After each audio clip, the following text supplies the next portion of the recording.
Bismillahirrahmanirrahim. Assalamualaikum warahmatullahi wabarakatuh.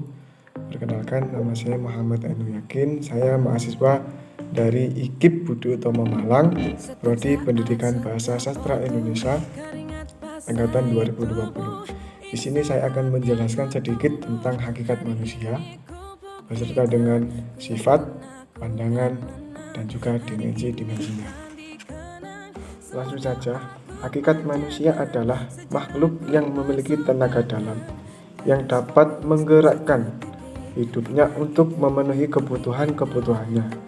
Individu yang memiliki sifat rasional yang bertanggung jawab atas tingkah laku intelektual dan sosial. Adapun pendapat dari beberapa tokoh terkenal, yang pertama adalah Plato. Beliau mengatakan bahwa manusia adalah suatu pribadi yang tak terbatas pada saat bersatunya jiwa dan raga. Diciptakan dengan situasi yang bersamaan, serta jiwa itu telah ada sebelumnya. Yang kedua, yaitu dari Aristoteles, bahwa manusia adalah makhluk yang organis, di mana fungsionalisasinya tergantung dengan jiwanya, dengan menitik beratkan pada fungsi humanis pada jiwanya. Ketika manusia berhadapan dengan hal-hal sulit dan memperlihatkan fungsi motoriknya dan unsur kreativitas, mempunyai hubungan dengan gaya motoriknya. Yang ketiga dari Rene Descartes. Beliau mengatakan jiwa adalah perpaduan antara rasional dan konsisten, serta terpadu di dalam kreativitasnya di dalam tubuh manusia. Interaksi jiwa ini dapat mengubah makna nafsu yang dinamai dengan pengalaman-pengalaman sadar yang disertai dengan kontrol emosi jasmani. Adapun sifat manusia, yang pertama kemampuan menyadari diri, kedua kemampuan bereksistensi, ketiga pemilikan kata hati, 4 moral, yang kelima kemampuan bertanggung jawab, 6 rasa kebebasan, 7 kesediaan melaksanakan kewajiban dan menyadari hak, yang kedelapan kemampuan menghayati kebahagiaan. Adapun beberapa dimensi, yang pertama adalah dimensi keindividualan, yang kedua dimensi kesosialan, yang ketiga dimensi kesusilaan, yang keempat dimensi keberagaman. Dimensi keindividualan.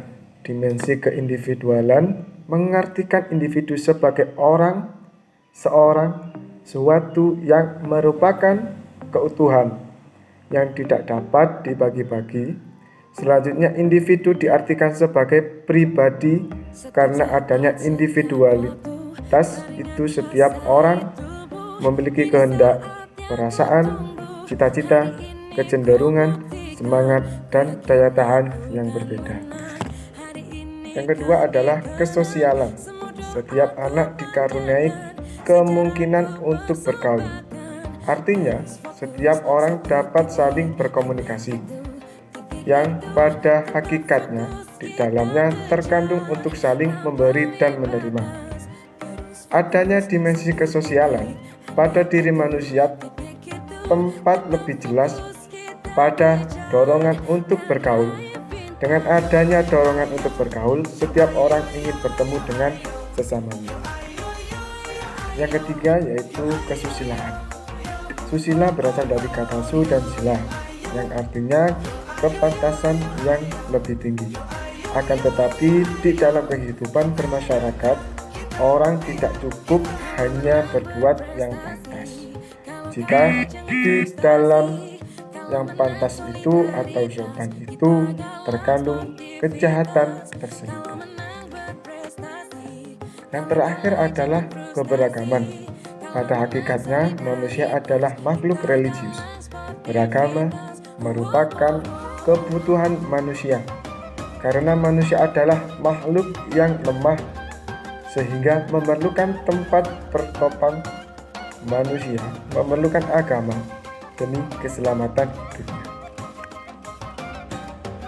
Adapun beberapa pandangan, yang pertama adalah psikoanalitik, suatu aliran dalam ilmu jiwa yang mencoba menganalisis kejiwaan manusia atas bagian-bagiannya.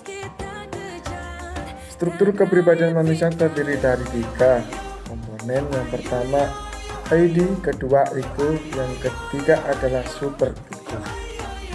Yang kedua humanistik, melihat manusia itu secara manusia, dipelopori oleh Roger, Jean, dan juga Martin. Roger mengatakan manusia adalah makhluk yang terus berubah dan diibaratkan seperti air mengalir yang tanpa hentinya. Jean mengatakan pada dasarnya manusia itu adalah baik, tapi dirusak oleh masyarakat dan lembaga.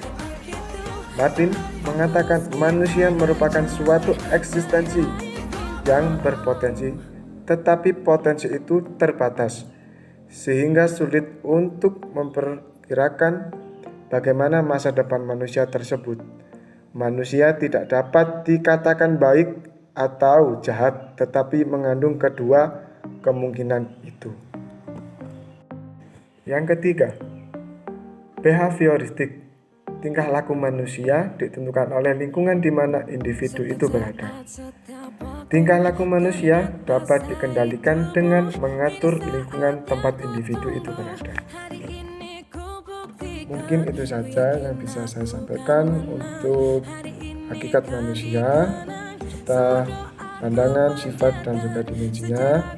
Apabila ada kata salah dari saya mohon maaf sebesar-besarnya. Saya akhiri, wassalamualaikum warahmatullahi wabarakatuh.